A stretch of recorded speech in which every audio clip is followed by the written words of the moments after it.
Bom dia, meus irmãos. Observando essas coisas que estão acontecendo agora nesses últimos dias, né? E a gente vê que os sinais que Deus está dando para a gente através das coisas que acontecem.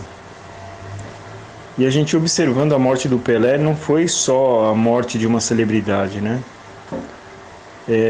Eu acredito que Deus ele está falando com a gente até através disso também. Porque talvez seja um sinal até para a noiva, né? De Cristo, né?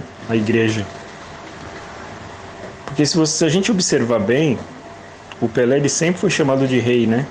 Rei do futebol. E cuja camisa dele sempre foi o número 10.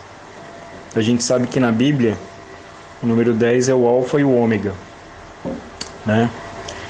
E ele sempre, o único time que ele jogou aqui no Brasil foi o time do Santos, né? E a gente observando o nome do time, que também representa a cidade, né? Santos, né? O Santos. Então a gente vê aí que o Santos, o time do Santos sempre jogou com as vestes brancas, né? Santos com as vestes brancas. Olha só que coisa, né?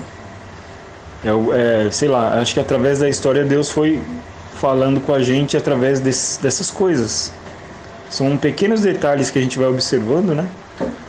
Eu sei, talvez não tenha nada a ver, talvez seja só coincidência, mas a gente vê o rei do futebol sendo o líder do time do Santos que andava com as vestes brancas. Esse que entrava em campo, né?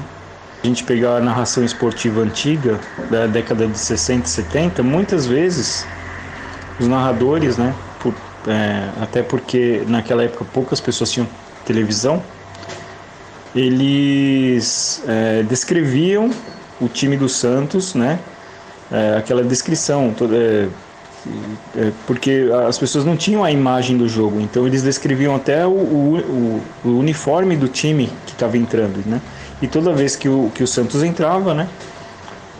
Os narradores falavam assim: o Santos entrou de vestes brancas, vestido de noiva, né? Sempre, algumas vezes eu ouvi essa expressão que o Santos estava de branco, vestido de noiva. Eu tentei achar alguma narração na internet para mostrar isso para vocês, mas eu não consegui. Mas eu ouvi algumas vezes, até nos anos 90, né? Que eu sempre fui... eu era fanático por futebol, né? Então eu acompanhava tudo que acontecia. E eu sempre ouvi essa expressão, que o Santos entrou entrou de branco, vestido de noiva. E aí eles descreviam o outro time, né?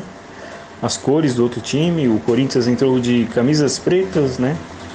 Com o uniforme todo negro. Então são coisas que a gente vai observando que não são por acaso, né? Deus usa todos os elementos que a gente tem à nossa volta para nos dar sinais. Então a gente sabe que a volta de Cristo, né? Que Deus quiser, nós teremos os santos de vestes brancas, seremos levados para o rei, né? O verdadeiro rei, que é o Senhor Jesus Cristo.